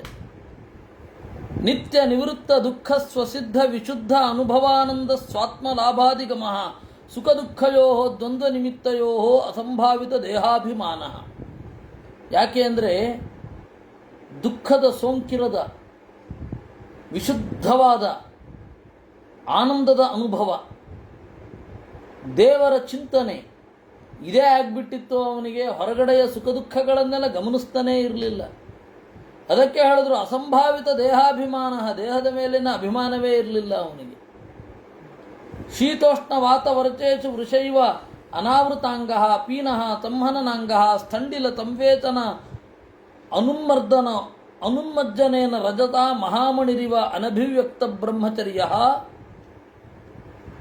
ಬ್ರಹ್ಮವರ್ಚಾ ಕರ್ಪಟಾವೃತ ಕಟಿ ಉಪವೀತೇನ ಉರುಮಷಿಣ ದ್ವಿಜಾತಿರಿತಿ ಬ್ರಹ್ಮಬಂಧುರಿತಿ ಸಂಜ್ಞೆಯ ಅಜ್ಞಜನಾವಗತೋ ವಿಚಚಾರ. ಚಳಿ ಮಳೆ ಗಾಳಿ ಇವುಗಳಲ್ಲಿ ನೆಮ್ಮದಿಯಾಗಿದ್ದುಬಿಟ್ಟ. ಹೇಗೆ? ವೃಷೈವ ಅನಾವೃತಾಂಗ, ಎತ್ತಿನ ಹಾಗೆ. ಮೈಮೇಲೆ ಒಂದು ತುಂಡು ಬಟ್ಟೆ ಬಿಟ್ಟರೆ ಇನ್ನೇನೂ ಇರಲಿಲ್ಲ. ಸಂಹನನಾಂಗ, ಖಂಡಪುಷ್ಟಿ, ನೋಡಿದ್ರೆ 6 ಪ್ಯಾಕ್ ತರಹ ಇತ್ತಿತ್ತು. ಸ್ಥಂಡಿಲ ಸಂವೇಚನ ಅನುನ್ಮರ್ದನ, ನೆಲದಲ್ಲಿ ಮಲಗ್ತಾ ಇದ್ದ. ಒತ್ತಿ ನೀರು ಹಾಕುವವರು ಯಾರೂ ಇಲ್ಲ, ಸ್ನಾನ ಮಾಡಿಸುವವರು ಯಾರೂ ಇಲ್ಲ. ಧೂಳು ಮುಸುಕಿತು ಅವನ ಮೇಲೆ. ಮಹಾಮಣಿರಿವ ಅನಭಿವ್ಯಕ್ತ ಬ್ರಹ್ಮವರ್ಚಾಹ, ಒಂದು ಒಳ್ಳೆ ಮಣಿ, ಅದರ ಮೇಲೆ ಧೂಳು ಮುಸುಕಿ ಬಿಟ್ಟರೆ ಏನು ಗೊತ್ತಾಗಲ್ಲ. ಆ ರೀತಿ ಬ್ರಹ್ಮವರ್ಚಸ್ಸು ಅಭಿವ್ಯಕ್ತವೇ ಆಗಿರಲಿಲ್ಲ. ಕರ್ಪಟಾವೃತ ಕಟಿಹಿ, ಏನೋ ಒಂದು ಕೆಟ್ಟ ಬಟ್ಟೆ, ನೋಡಿದ್ರೆ ಎಷ್ಟು ದಿವಸ ಆಗಿತ್ತೋ ಒಗೆದು ಅಂತ ಅನ್ನಿಸ್ಬೇಕು. ಆ ತರಹದ ಒಂದು ಬಟ್ಟೆಯನ್ನುಟ್ಟು ಉಪವೀತೇನ ಉರುಮಚಿಣ, ಯಜ್ಞೋಪವೀತ ಕಪ್ಪುಗಾಗಿ ಹೋಗಿತ್ತು. ಮಸಿ, ಸಂಸ್ಕೃತದ್ದೇ ಅದು ಮಸಿ, ಅದು ಮಸಿಯಾಗಿದೆ. ದ್ವಿಜಾತಿ ರೀತಿ, ಇವನು ಬ್ರಾಹ್ಮಣ ಇರಬೇಕು ಅಂತ ಕೆಲವರು ಅಂದ್ಕೋತಾ ಇದ್ರು. ಇನ್ನು ಕೆಲವರು ಬ್ರಹ್ಮಬಂಧು, ಬ್ರಾಹ್ಮಣನಾಗಿ ಹುಟ್ಟಿ ಬ್ರಾಹ್ಮಣರ ಆಚಾರ ವಿಚಾರಗಳೇನೂ ಇಲ್ಲ.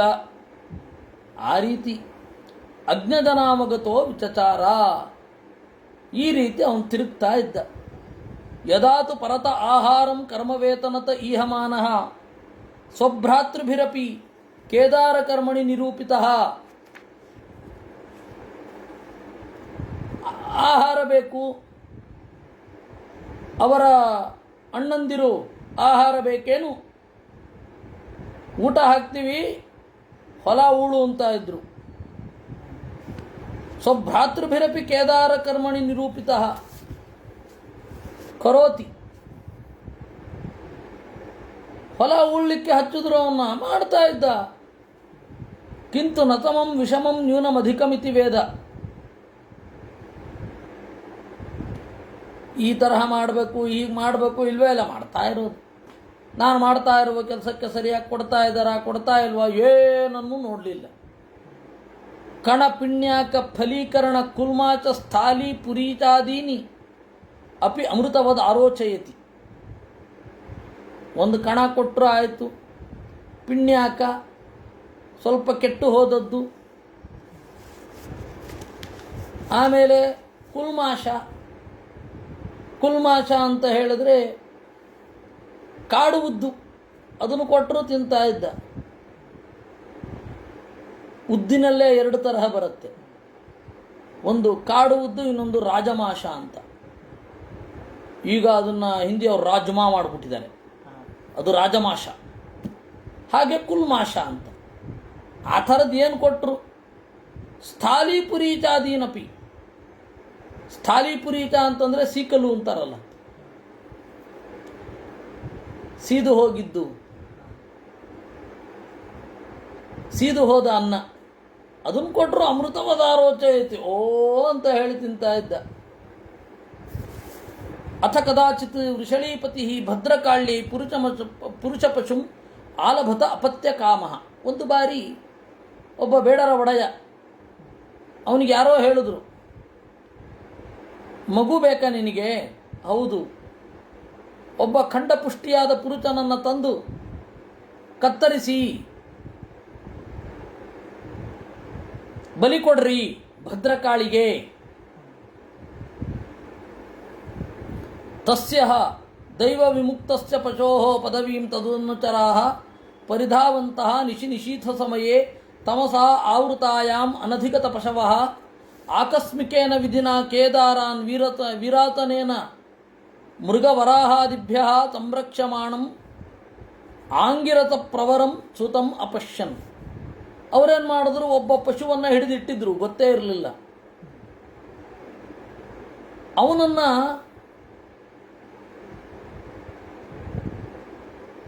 ಗೊತ್ತಾಯ್ತು ಅವನಿಗೆ, ಯಾಕೋ ನನ್ನನ್ನು ಬಲಿ ಕೊಡ್ತಾರೆ ಅಂತ. ಅವನು ತಪ್ಪಿಸ್ಕೊಂಡು ಹೊರಟೋದ. ಅವನು ತನ್ನ ಅನುಚರರಿಗೆ ಹೇಳಿದ, ಏಯ್, ಪುರುಷ ಪಶುವನ್ನು ಎಲ್ಲದರಿಂದ ತರಬೇಕು ನಿಮಗೆ. ಅವರು ರಾತ್ರಿ ಹುಡುಕ್ಲಿಕ್ಕೆ ಹೋಗಿದ್ದಾರೆ. ಅರ್ಧರಾತ್ರಿ ತಮಸ ಆವೃತಾಯಾಮ್, ಕತ್ತಲೋ ಕತ್ತಲು, ಪಶು ಸಿಗಲಿಲ್ಲ. ಆಕಸ್ಮಿಕೇನ ವಿಧಿನ, ಆಕಸ್ಮಿಕವಾಗಿ ಒಂದು ಹೊಲದಲ್ಲಿ ಇವನು ಕಾವಲು ಕಾಯ್ತಾ ಇದ್ದ. ಕಾವಲು ಅಟ್ಟೆ ಅಂತ ಇರುತ್ತೆ, ಅದ್ರ ಮೇಲ್ಗಡೆ ನಿಂತು ಫಸಲು ಬಂದಿರುವಾಗ ಜಿಂಕೆ, ಹಂದಿ ಅವೆಲ್ಲ ತಿನ್ನಬಾರದು ಅಂತ ಅವರು ಕಾವಲು ಕಾಯ್ಲಿಕ್ಕೆ ಕಳ್ತಿದ್ರು. ಅಣ್ಣಂದ್ರು, ನಾವು ಮನೆಯಲ್ಲಿ ಸ್ವಸ್ಥ ಮಲ್ಕೊಳ್ತೇವೆ, ನೀನು ಹೋಗಿ ಕಾವಲು ಕಾಯಿ ಅಂತ. ಕಾಯ್ತಾ ಇದ್ದ ಅವನು. ಇವ್ರು ನೋಡಿದ್ರು, ಈ ರಘುಪ್ರೇಮ ತೀರ್ಥರ ಜೀವನ ಚರಿತ್ರೆಯಲ್ಲಿ ಒಂದು ಹಾಗೊಬ್ಬ ಬರ್ತಾನೆ, ಸಂಗೋರಾಮ ಅಂತ ಹೇಳಿ ಒಬ್ಬ ಅವರ ಸ್ನೇಹಿತ. ಅವನಿಗೆ ವಿಪರೀತ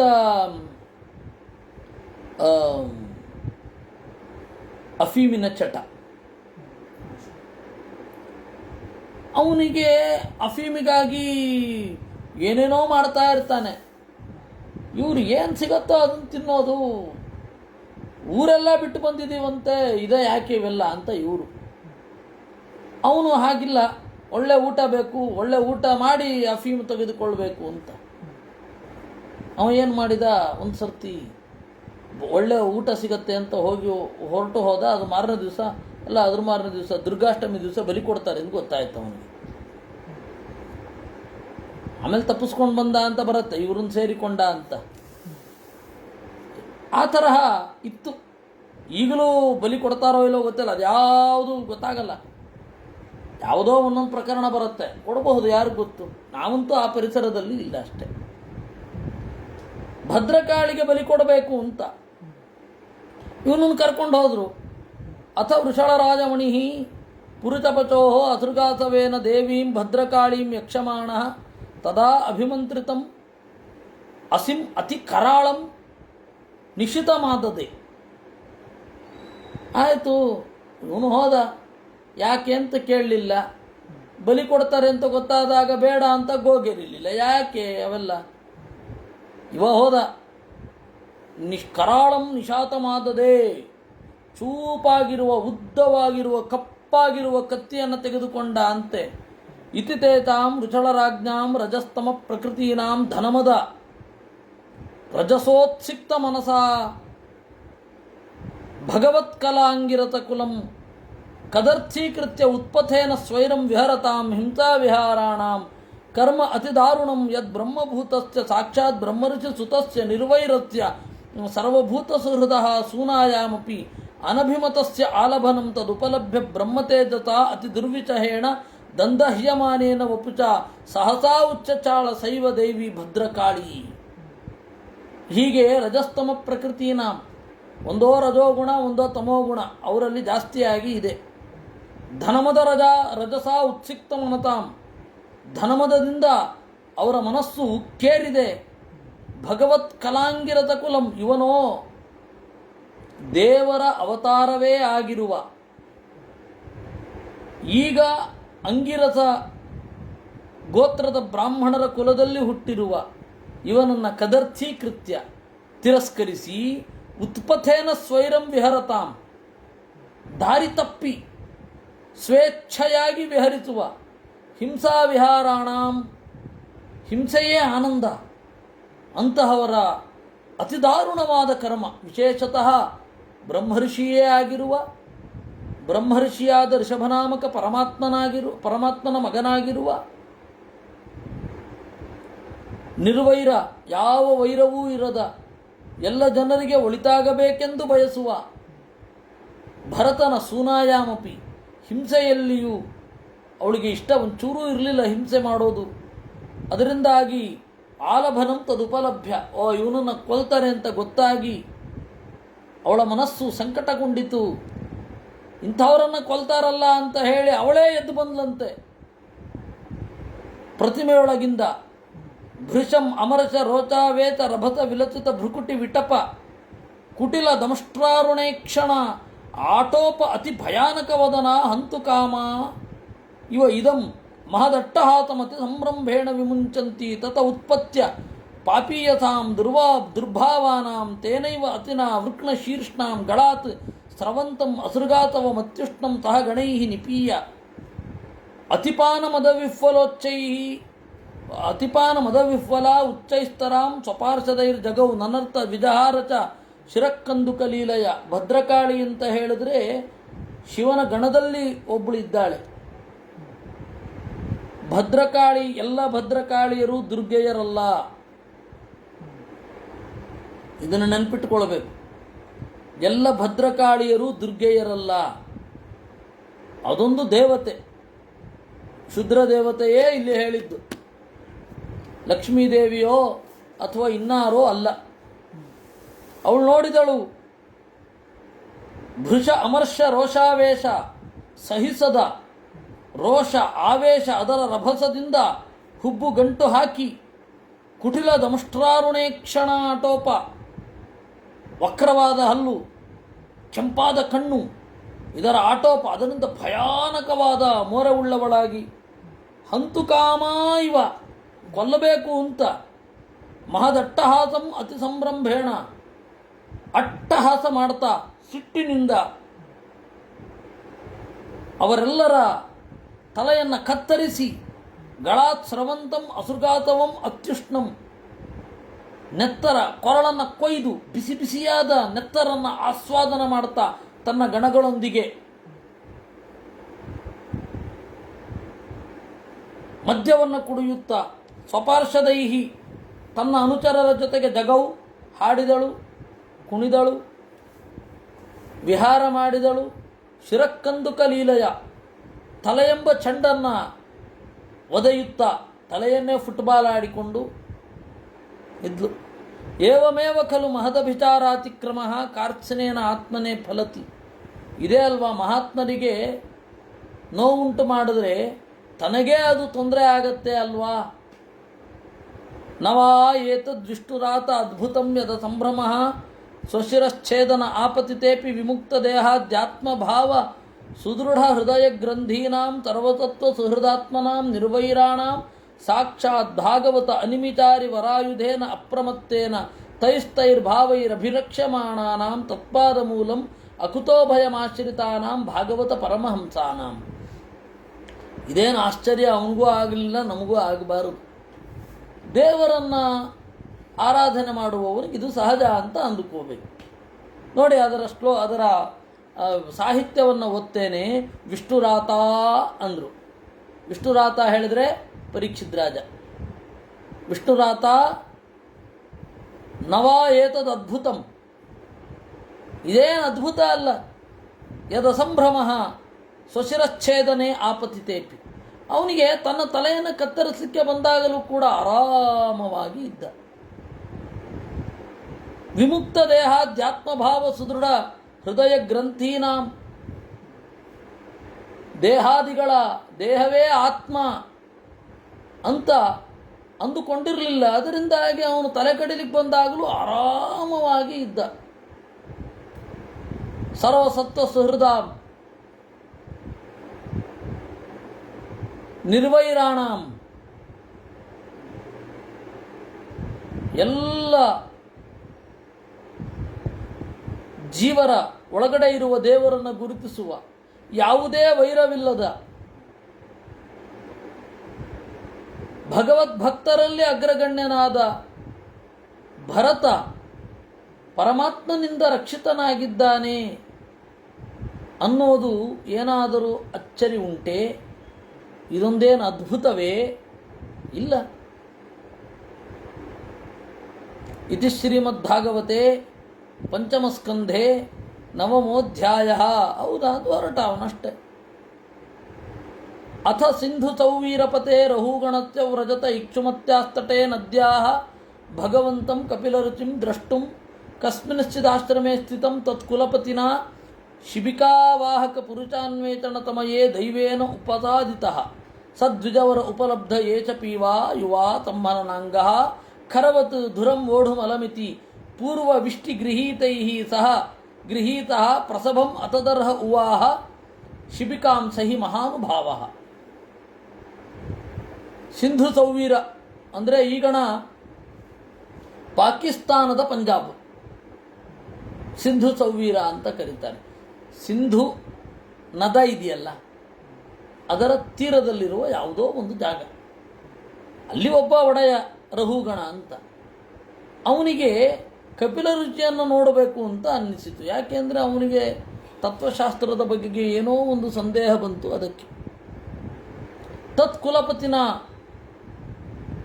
ಯಾವುದೋ ಒಂದು ಆಶ್ರಮದಲ್ಲಿ ಇರಬೇಕು, ಅವನನ್ನು ನೋಡಬೇಕು ಅಂತ. ಶಿಬಿಕಾವಾಹಕ ಪುರುಷಾನ್ವೇಷಣ ತಮಯೇ ಪೂರ್ವ ಬಿಷ್ಟಿಗೃಹೀತೇನ, ಅವನು ಮೊದಲೇ ಅಡ್ವಾನ್ಸ್ ಕೊಟ್ಟಿದ್ದ. ಬಿಷ್ಟಿ ಅಂದರೆ ವೇತನ ಅಂತ ಕೂಡ. ಅದರಲ್ಲೂ ಒಬ್ಬ ತಪ್ಪಿಸ್ಕೊಂಡ್ಬಿಟ್ಟಿದ್ದ.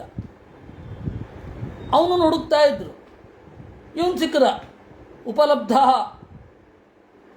ದೈವೇನ ಉಪಸಾದಿತ ದ್ವಿಜವರ ಉಪಲಬ್ಧ. ಏಷ ಪೀವ, ಒಳ್ಳೆ ದಪ್ಪ ಇದ್ದಾನೆ, ಯುವಕ, ಸಂಹನನಾಂಗ, ಗಟ್ಟಿಯಾದ ದೇಹ, ಖರವತ್ ಧುರಂ ವೋಢುಮಲಂ, ಕತ್ತೆಯ ಹಾಗೆ ಹೊರಲು ಯೋಗ್ಯ, ಸಮರ್ಥ ಅಂತ ಹೇಳಿ ಆ ಸೂಪರ್ವೈಸರ್ಸ್ ಎಲ್ಲ ಇರ್ತಾರಲ್ಲ, ಅವರೆಲ್ಲ ಇವನನ್ನು ಆರಿಸಿದ್ರು. ಪ್ರಸಭಂ ಅತದರ್ಹ ಉವಾಹ, ಪಲ್ಲಕ್ಕಿ ಹೊರಲು ಯೋಗ್ಯನೇ ಇವನ ಯೋಗ್ಯತೆ ಎಂಥದ್ದು ಅಂಥವನು. ಶಿಬಿಕಾಂಸ ಹಿ ಮಹಾನುಭಾವ.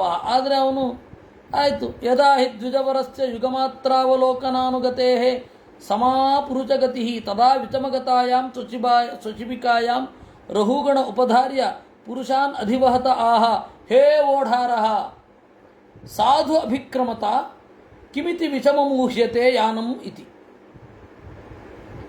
ಇವನನ್ನು ಕರ್ಕೊಂಡು ಬಂದರು. ಯುಗಮಾತ್ರಾವಲೋಕನಾನುಗತೇ, ಇವನಿಗೆ ಹಿಂದೆ ಕೂತವನು ಯಾರು ಇತ್ಯಾದಿ ಏನು ಬೇಡ. ಬೋಯಿಗಳು ಅಂತ ಕರೀತಾರೆ ಅವ್ರನ್ನ. ಪಲ್ಲಕ್ಕಿಯನ್ನು ಹೊರುವವರನ್ನು ಬೋಯಿಗಳು. ಮುಂದೆ ಇಬ್ಬರು, ಹಿಂದೆ ಇಬ್ಬರು, ಅವರು ಹೊತ್ಕೊಂಡು ಹೋಗೋದು. ಪಲ್ಲಕ್ಕಿ ಹೊರೋದು ಬಹಳ ಕಷ್ಟ. ಆ ಕೃಷ್ಣ ಮಠದ ಪಲ್ಲಕ್ಕಿ ಅಭ್ಯಾಸ ಇಲ್ಲದೆ ಇರೋರು ಅವರು ಆರಾಮಾಗಿ ಎತ್ಕೊಂಡು ಬಂದಾಗ ಅನ್ನಿಸ್ತಾ ಇರುತ್ತೆ, ಬೀಳಬೇಕು ಭಾರ ಗೊತ್ತಾಗತ್ತೆ. ಅದು ಎತ್ತಲಿಕ್ಕೇನೆ ಸ್ಪೆಷಲ್ ಪ್ರಾಕ್ಟೀಸ್ ಬೇಕು ಅದಕ್ಕೆ. ಯುಗಮಾತ್ರಾವಲೋಕನ, ಮತ್ತು ಅದು ಆ ಎತ್ತರ ಸಮ ಇರಬೇಕಲ್ಲ ಎಲ್ಲರದ್ದು. ಆ ಸಮಾನವಾದ ಎತ್ತರ ಇರೋರೇ ಹೊರಬೇಕು. ಯುಗಮಾತ್ರಾವಲೋಕನಾನುಗತೆ, ಅವನು ಅದನ್ನು ನೋಡ್ತಾನೆ ಇಲ್ಲ. ಜೊತೆಗಿದ್ದವನು ಹೆಂಗೆ ಹೊರತಾ ಇದ್ದಾನೆ, ಅದಕ್ಕೆ ಎಲ್ಲಿ ನಾನು ಬ್ಯಾಲೆನ್ಸ್ ಮಾಡಬೇಕು ಇತ್ಯಾದಿಗಳಿಲ್ಲ. ಇದು ದೇವ್ರ ಪಲ್ಲಕ್ಕಿ ಹೊರಬೇಕಾದ್ರೆ ಇಬ್ಬರು ಸಾಕು. ಆದರೆ ಒಬ್ಬ ಮನುಷ್ಯ, ಜೀವಂತ ಮನುಷ್ಯ, ಒಂದು ಎಷ್ಟೋ ಕೆ ಜಿ ಇರ್ತಾನವನು. ಅದು ರಾಜ ಅಂತಾದರೆ ಇನ್ನೂ 4 ಜನ ಬೇಕು. ಇನ್ನು ಕೆಲವರು 8 ಜನನೂ ಇಟ್ಕೊಳ್ಳೋರು ಇರ್ತಾರೆ, ಬಹಳ ಉದ್ದವಾದ ಕೋಲು ಇದ್ದರೆ. 4 ಜನ ಯಾಕೋ ಸರಿ ಹೋಗ್ತಾ ಇಲ್ಲ. ವಿಷಮಗತಾಯಾಮ್ ಶಿಬಿಕಾಯಾಮ್, ಹಿಂಗೆ ಬೀಳ್ತಾ ಇದ್ದ, ಹೀಗೆ ಬೀಳ್ತಾ ಇದ್ದ. ಅವನಿಗೆ ರಹುಗಣ ತಿಳಿದುಕೊಂಡು ಪುರುಷಾನ್ ಅಧಿವಹತಾಹ, ಹೊರುವ ಪುರುಷರನ್ನು ಕುರಿತು ನುಡಿದ ಅಂತ, ಹೇ ಓಢಾರಹ, ಹೇ ಹೊರುವವರೇ, ಬೋಯಿಗಳೇ, ಸಾಧು ಅಭಿಕ್ರಮತ, ಸರಿಯಾಗಿ ಹೋಗ್ರಯ್ಯ. ಕಿಮಿತಿ ವಿಷಮ ಮೂಹ್ಯತೆ, ಏಕಾಗಿ ವಕ್ರವಾಗಿ ಹೊರತಾ ಇದ್ದೀರಾ. ಇಜ್ಜೋಡು ಅಂತ ಹೇಳ್ತಾರೆ ಕನ್ನಡದಲ್ಲಿ. ಇಜ್ಜೋಡಾಗಿ ಹೊರತಾ ಇದ್ದೀರಾ ಅಂದರೆ, ಒಬ್ಬರು ಕನ್ನಡದಲ್ಲಿ ಒಂದು ಗಾದೆ ಉಂಟಲ್ಲ, ಎತ್ತು ಏರಿಗೆ ಎಳೆದರೆ ಕೋಣ ನೀರಿಗೆ ಎಳೆದಂತೆ ಅಂತ. ಅದಕ್ಕೆ ಒಂದೇ ಒಂದು ಪದ ಕನ್ನಡದಲ್ಲೇ ಉಂಟು. ಇಡೀ ಇದು ವಾಕ್ಯವನ್ನು ಇಜ್ಜೋಡು, ಸರಿಯಲ್ಲದ ಜೋಡಿ. ಇಜ್ಜೋಡಾಗಿ ಯಾಕೆ ಹೊರತಾ ಇದ್ದೀರಾ? ಅಥತ ಈಶ್ವರವಚಃ ಸೋಪಾಲಂಬಂ ಉಪಾಕರ್ಣ್ಯ ತುರ್ಯಾಚ್ಛಂಕಿತ ಮನತಃ ತಂ ವಿಜ್ಞಾಪಯಾಂ ಬಭೂವುಹು. ಈ ರೀತಿ ಸಿಟ್ಟು ಮಾಡಿಕೊಂಡು ರಾಜ ಹೇಳಿದ್ದಾನೆ. ಅದನ್ನು ಕೇಳಿ ಅವರು ತುರ್ಯಾಚ್ಛಂಕಿತ ಮನತಃ ಇವನಿದ್ದಾನಲ್ಲ ಅಂತಂದುಕೊಂಡು ವಿಜ್ಞಾಪಯಾಂ ಬಭೂವುಹು ಮೆಲ್ಲಗೆ ನುಡಿದರು. ತುರ್ಯ ಅಂದರೆ ದಂಡ, ದಂಡದಿಂದ ಬೆದರಿ. ತುರ್ಯ ಅಂದರೆ ನಾಲ್ಕನೆಯ ಉಪಾಯ, ಸಾಮದಾನ ಭೇದ ದಂಡ. ತುರ್ಯ ಅಂದರೆ ನಾಲ್ಕನೆಯದ್ದು. ನಾಲ್ಕನೆಯದ್ದರಿಂದ ಬೆದರಿ ಅಂದರೆ ದಂಡ ಶಿಕ್ಷೆ ಕೊಡ್ತಾನೇನೋ ಅಂತ ಬೆದರಿ. ನವಯಂ ನರದೇವ ಪ್ರಮತ್ತಾಹ, ಧಣಿಗಳೇ ನಾವು ಮೈಮರೆತಿಲ್ಲ. ಭವನ್ ನಿಯಮಾನುಪಥಾಹ ಸಾಧ್ವೇವ ವಹಾಮಹ, ನಿಮ್ಮ ನಿಯಮದಲ್ಲಿ ತೊಡಗಿ ಚೆನ್ನಾಗಿಯೇ ಹೊರತಾ ಇದ್ದೇವೆ. ಅಯಂ ಅಧುನೈವ ನಿಯುಕ್ತೋಪಿ ನ ಧೃತಂ ವ್ರಜತಿ ನಾನೇನತಃ ಓಢುಮಿಹ ವಯಂ ಪಾರಯಾಮಹ ಇತಿ. ನಾವು ಅಷ್ಟು ಹೊತ್ತಿನಿಂದ ಹೊತ್ತಿದ್ದೇವೆ, ನಾವು ದಣಿದಿಲ್ಲ ಅಥವಾ ದಣಿದರೂ ಕೂಡ ವಕ್ರವಾಗಿ ನಡೆದಿಲ್ಲ. ಆದರೆ ಇವನಿದ್ದಾನಲ್ಲ ಈಗ ಹೊರಲಿಕ್ಕೆ ಬಂದಿದ್ದಾನೆ ಅಂದರೆ ಇನ್ನೂ ಆಯಾಸ ಆಗಿಲ್ಲ, ಭಾರ ಜಾಸ್ತಿಯಾಗಿ ಮೈ ನೊಂದಿಲ್ಲ, ಅಂಥವನೂ ಕೂಡ ವಕ್ರವಾಗಿ ನಡೀತಾ ಇದ್ದಾನೆ. ಸಾಂಸರ್ಗಿಕ ದೋಷ ಏವ ನೂನಮೇಕಸ್ಯಾಪಿ ಸರ್ವೇಚಾಂ ಭವಿತುಮರ್ಹತಿ ಇತಿ ನಿಶಮ್ಯ ಕೃಪಣಂ ವಚೋ ರಾಜ ರಹುಗಣಃ ಉಪಾಸಿತ ವೃದ್ಧೋಪಿ ನಿಸರ್ಗೇಣ ಬಲಾತ್ಕೃತ ಈಶದುತ್ಥಿತ ಮನ್ಯುಃ ಅವಿಸ್ಪಷ್ಟ ಬ್ರಹ್ಮತೇಜಸಂ ಜಾತವೇದತಮಿವ ರಜತಾ ತಮತಾ ಆವೃತಮತಿ ಆಹ. ಸಾಂಸರ್ಗಿಕ ದೋಷಯೇ ಚ ನೂನಮೇಕಸ್ಯಾಪಿ ಸರ್ವೇಚಾಂ ಭವಿತುಮರ್ಹತಿ ಇತಿ. ಸಹವಾಸ ದೋಷ ಒಬ್ಬರು ನೆಟ್ಟಿಗಿದ್ರು ಇನ್ನೊಬ್ಬರು ನೆಟ್ಟಿಗಿರ್ಬೇಕಲ್ಲ. ನಾವು ಟ್ರಾಫಿಕ್ ರೂಲ್ಸನ್ನು ಸರಿಯಾಗಿ ಪಾಲನೆ ಮಾಡ್ತಾ ಇದ್ರು ಎದುರುಗಡೆ ಇರೋರು ಬಂದು ಹೊಡೆದ್ರೆ ಏನು ಮಾಡಲಿಕ್ಕಾಗತ್ತೆ? ಹಾಗೆ ಇದು ಸಾಂಸರ್ಗಿಕ ಏಷ ದೋಷ ಏಕಸ್ಯಾಪಿ ಸರ್ವೇತಾಂ ಭವಿತುಮರ್ಹತಿ ಅಂತ ಹೇಳಿದಾಗ ರಹುಗಣನಿಗೆ ಸಿಟ್ಟು ಬಂತು. ಸಿಟ್ಟು ಬರಬಾರದಾಗಿತ್ತು ಅವನಿಗೆ. ಉಪಾಸಿತ ವೃದ್ಧ, ಜ್ಞಾನಿಗಳಲ್ಲಿ ಅಧ್ಯಯನ ಮಾಡಿದ್ದ, ಆದರೆ ಏನೋ ಸಿಟ್ಟು ಬಂತು. ಅವಿಸ್ಪಷ್ಟ ಬ್ರಹ್ಮ ತೇಜಸಂ, ಅಧ್ಯಯನದ ಸಂಪತ್ತಿ, ಅದರ ಆ ಜ್ಞಾನದ ಹೊಳಹು ಇವನಲ್ಲಿತ್ತು, ಆದರೆ ತೋರ್ತಾ ಇರಲಿಲ್ಲ. ಬ್ರಹ್ಮವರ್ಚಸ್ಸಂದ್ರ ಮುಖ ಥಳ ಥಳ ಥಳ ಅಂತ ಹೊಳ್ತಾ ಇರೋದಲ್ಲ. ನಮಗೆ ಬ್ರಹ್ಮವರ್ಚಸ್ಸು ಅಂತಂದರೆ ನಮಗೆ ಬೇರೆ ಕಲ್ಪನೆ ಇದೆ, ಒಳ್ಳೆ ಚೆನ್ನಾಗಿ ನಾಮದಿಂದ ಹೊಳಿತಾ ಇರಬೇಕು ಅಂತಲ್ಲ, ಅಧ್ಯಯನದಿಂದ ಬಂದ ಹೊಳಹು.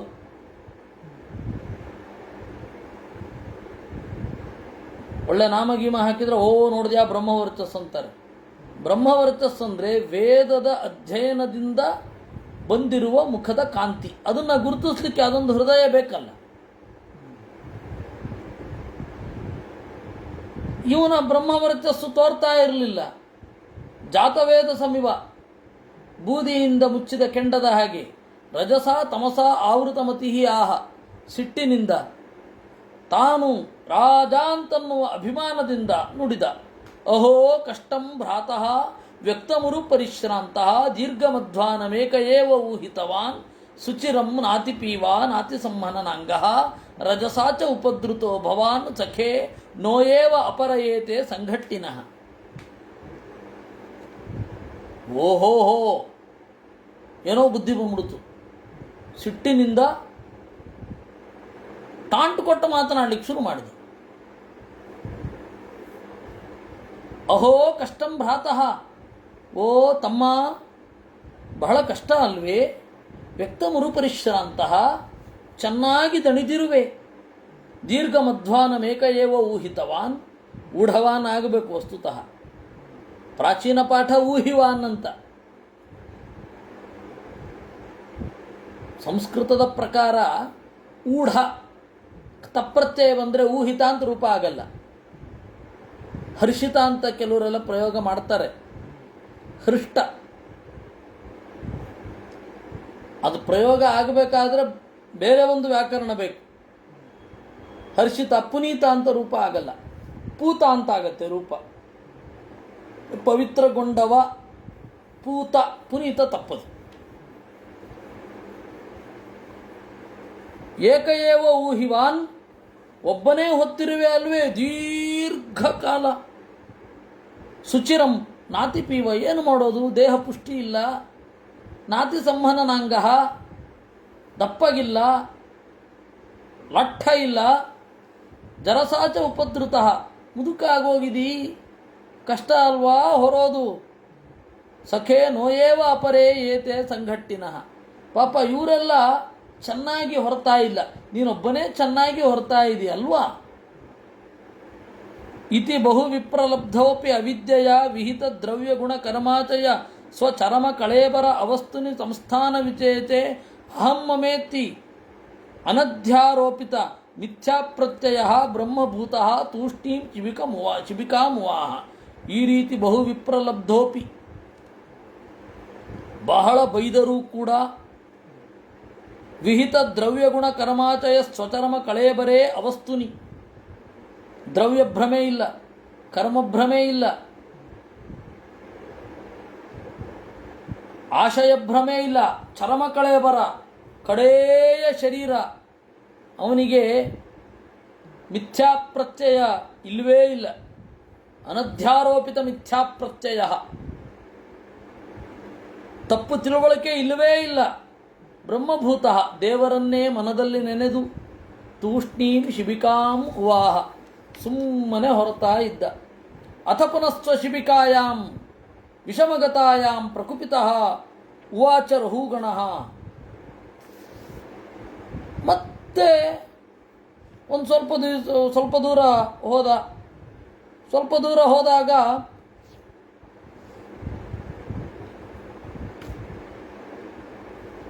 ತಪ್ಪಿತು. 4 ಜನ ಹೊರತಾ ಇದ್ರಲ್ಲ, ಇವನು ಸರಿಯಾಗಿ ಹೋಗದೆ ಹೋದರೆ ಧಬುಕ್ಕಂತ ಹೇಳಿ ಬೀಳೋ ಹಾಗಾಯಿತು. ಪ್ರಕುಪಿತ, ಸುಟ್ಟು ಬಂತು ಈ ಸರ್ತಿ. ಕಿಮರೇ ತ್ವಂ ಜೀವನ ಮೃತೋ ಮಾಂ ಕದರ್ಥೀಕೃತ್ಯ ಭರ್ತೃಚಾತನ ಮತಿಚರಸಿ. ಹೇ, ಯಾವನೋ ನೀನು? ಜೀವನ್ಮೃತ, ಬದುಕಿದ್ದೀಯೋ ಸತ್ತಿದ್ದೀಯೋ? ಕದರ್ಥೀಕೃತ್ಯ, ರಾಜನಾಗಿರುವ ನನ್ನನ್ನು ಕಡೆಗಣಿಸಿ, ಅತಿಚರಸಿ, ನನ್ನ ಶಾಸನವನ್ನು ಮೀರ್ತಾ ಇದ್ದೀಯೇನು? ಪ್ರಮತ್ತಶ್ಚತೆ ಕರೋಮಿ ಚಿಕಿತ್ಸಾಂ ದಂಡಪಾಣಿರಿವ ಜನತಾಯ ಯಥಾ ಪ್ರಕೃತಿಂ ಸ್ವಾಂ ಭಜಿಷ್ಯಸಿ ಇತಿ. ಮೈಮರೆತಿರುವ ನಿನಗೆ ಸರಿಯಾದ ಚಿಕಿತ್ಸೆ ಮಾಡ್ತೇನೆ. ಮೈಮರೆತ ಜನಕ್ಕೆ ಯಮ ಬಂದು ಅಪ್ಪಳಿಸುವ ಹಾಗೆ ನಾನು ನಿನಗೊಂದು ಪೆಟ್ಟು ಕೊಡ್ತೇನೆ. ಏವಂ ಬಹುವಬದ್ಧಂ ಅಭಿಭಾಷ್ಯಮಾಣ ನರದೇವ ಮಾನಿನಂ ರಜಸಾ ತಮಸಾ ಅನುವಿದ್ಧೇನ ಮದೇನ ತಿರಸ್ಕೃತ ಅಚೇತ ಭಗವತ್ಪ್ರಿಯ ನಿಕೇತಂ ಪಂಡಿತಾಭಿಮಾನಿನಂ ಸ ಭಗವಾನ್ ಬ್ರಾಹ್ಮಣೋ ಬ್ರಹ್ಮಭೂತಃ ಸರ್ವಭೂತ ಸುಹೃದಾತ್ಮ ಯೋಗೇಶ್ವರ ಚರ್ಯಾಯಾಂ ನಾತಿವ್ಯುತ್ಪನ್ನಮತಿಂ ಸ್ಮಯಮಾನ ಇವ ವಿಗತಸ್ಮಯ ಇದಮಾಹ. ಈ ರೀತಿಯಾಗಿ ಬಹ್ವಬದ್ಧಂ, ಅತ್ಯಂತ ತಪ್ಪಾಗಿ ಬೈತಾ ಇದ್ದಾನೆ. ನರದೇವ ಮಾನಿನಂ, ನಾನು ರಾಜ ದೊರೆ ಅಂತನ್ನುವ ಅಭಿಮಾನ ಇದೆ ಅವನಿಗೆ. ರಜಸ ತಮಸ ಅನುವಿದ್ಧೇನ ಮದೇನ, ರಜೋಗುಣದ ತಮೋಗುಣದ ಮದ ಬೇರೆ ಸೇರಿಕೊಂಡಿದೆ. ತಿರಸ್ಕೃತ ಅಚೇಚ ಭಗವತ್ಪ್ರಿಯ ನಿಕೇತಂ,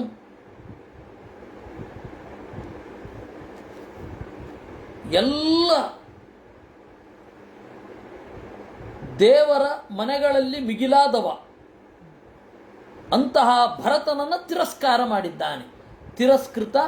ತಿರಸ್ಕರಿಸಲ್ಪಟ್ಟ ಅಶೇಷ ಭಗವತ್ ಪ್ರಿಯ ನಿಕೇತಂ, ಪೂರ್ಣವಾದ ದೇವರಿಗೆ ಪ್ರಿಯವಾದ ನೆಲೆಯೆನಿಸಿದ, ಅಂದರೆ ದೇವರ ಸನ್ನಿಧಾನ ಪೂರ್ಣವಾಗಿ ಇದೆ ಅಂತಹ ಭರತನನ್ನು ತಿರಸ್ಕರಿಸಿ ಪಂಡಿತಾಭಿಮಾನಿನಂ, ತನ್ನನ್ನು ದೊಡ್ಡ ಪಂಡಿತ ಅಂತ ಅಂದುಕೊಂಡಿದ್ದಾನೆ. ಪಂಡ ಅಂತಂದರೆ ಏನು ಗೊತ್ತಾ? ಜ್ಞಾನ. ಪಂಡ ಅಂತಂದರೆ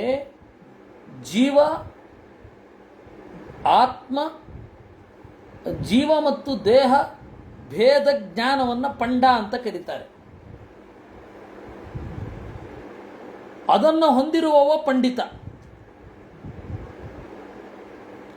ಆ ಪಂಡಿತ ಪಂಡಾಜ್ಞಾನಂ ಸಮುದ್ದಿಷ್ಟಂ, ಆ ಪಂಡಿತ ತಾನು ಅಂತ ಅವನು ಅಂದುಕೊಂಡಿದ್ದಾನೆ. ಅಂಥವನನ್ನು ಕುರಿತು ಬ್ರಹ್ಮಭೂತಃ ಸರ್ವಭೂತ ಸುಹೃದಾತ್ಮ,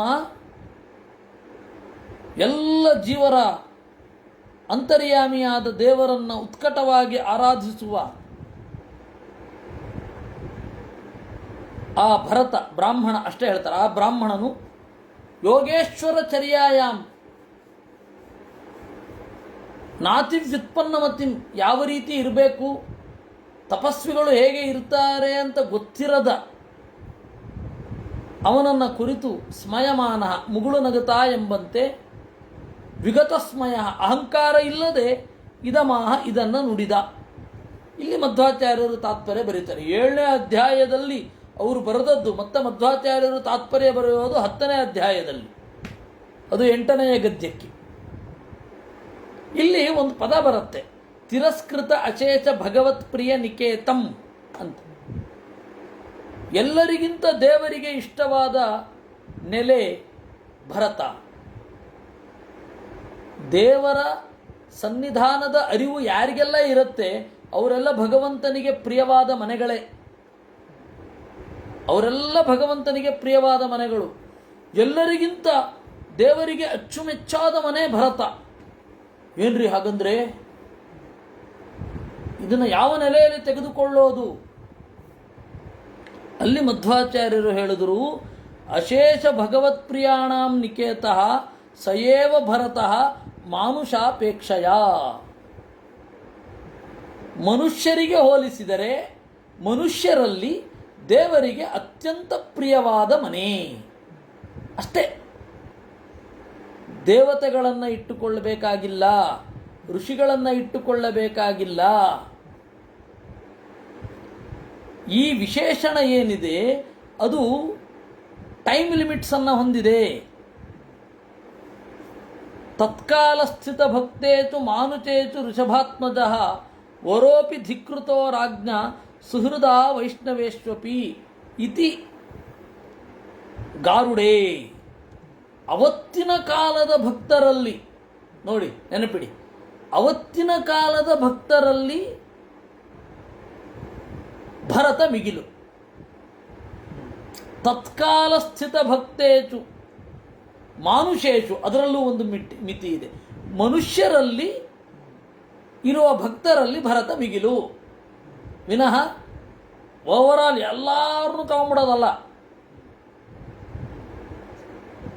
ಇವತ್ತು ಕಣ್ಣಿಗೆ ಕಾಣಿಸ್ತಾ ಇರುವವರಲ್ಲಿ ಇವರು ಮಿಗಿಲು ಅಂತ ಹೇಳಬೇಕಷ್ಟೇ. ಎಲ್ಲರಲ್ಲಿ ಅಂತ ಹೇಳ್ಬೋದು. ಒಂದು ವೇಳೆ ಎಲ್ಲರಲ್ಲಿ ಅಂದರೆ ಕಣ್ಣಿಗೆ ಕಾಣಿಸ್ತಾ ಇರುವ ಎಲ್ಲರಲ್ಲಿ ಅಂತಲೇ ಅರ್ಥ.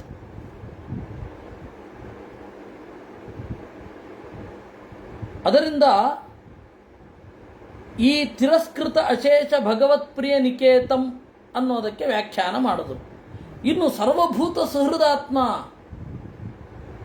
ಎಲ್ಲ ಜೀವರಲ್ಲಿ ಇವನಿಗೆ ಉತ್ಕಟವಾದ ಪ್ರೀತಿ ಇದೆ ಅಂತಂದರೆ ಸುಹೃದ ವೈಷ್ಣವೇಶ್ವಪಿ, ವಿಷ್ಣು ಭಕ್ತರಲ್ಲಿ ಉತ್ಕಟವಾದ ಮೈತ್ರಿ ಇದೆ, ಹಾಗರ್ಥ ಮಾಡಬೇಕು.